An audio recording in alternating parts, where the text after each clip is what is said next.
Olá, pessoal. Hoje a gente conversa um pouco então sobre o pregão, que é a última modalidade a ser analisada, né? O pregão, ele vai exigir que a gente conheça um pouco sobre as outras modalidades, especialmente a concorrência pública. Por isso é que eu usei a metodologia de primeiro explicar ela inteirinha para daí chegar no pregão.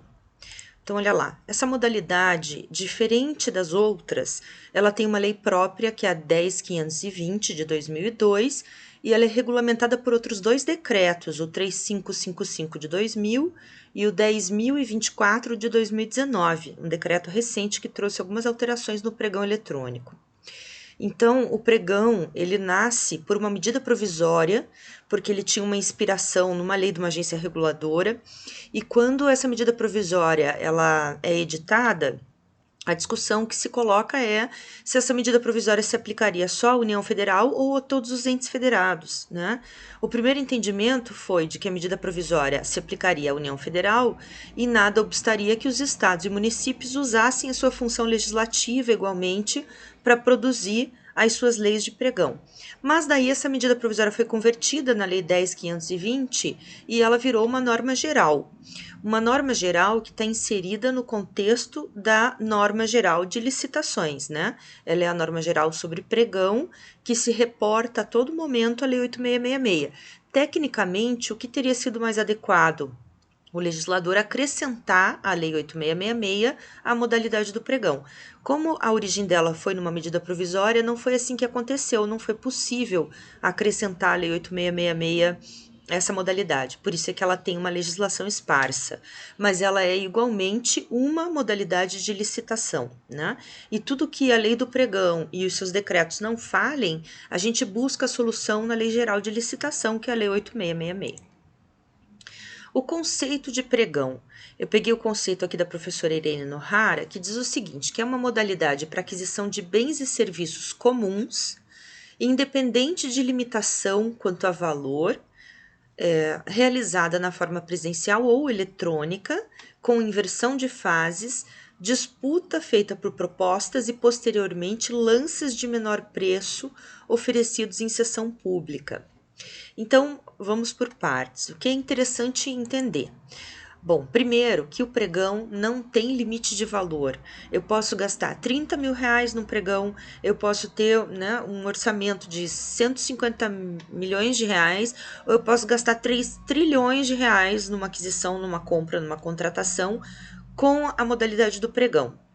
Só que eu só vou poder usar a modalidade do pregão independente do valor, e por isso veja só, se é independente do valor, eu agora refuto um pouco aquele decreto que traz os valores novos, sobre os quais a gente conversou para concorrência, tomada de preço e convite, e vejo se é adequado o procedimento do pregão ou não, né?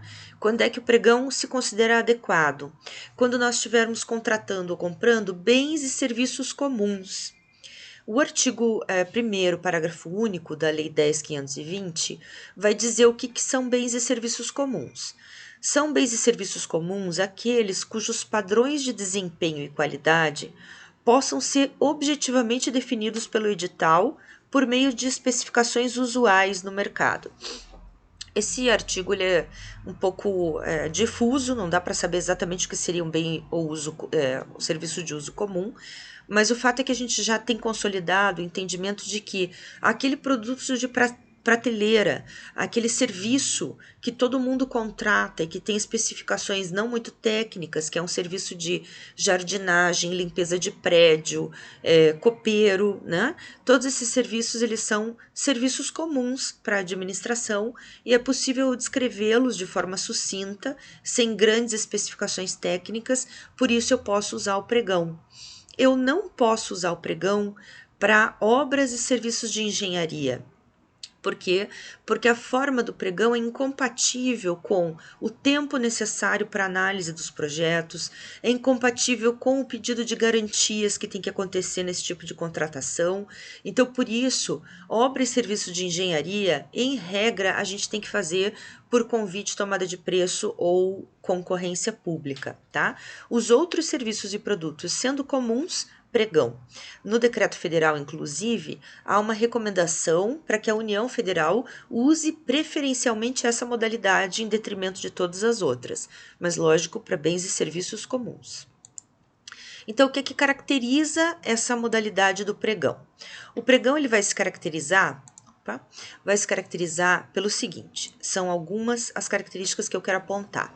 Primeiro, a ausência de limite com relação ao valor, independente do valor que eu tiver orçado e o valor que eu tiver para gastar, eu posso usar o pregão se tratar de bens e serviços comuns.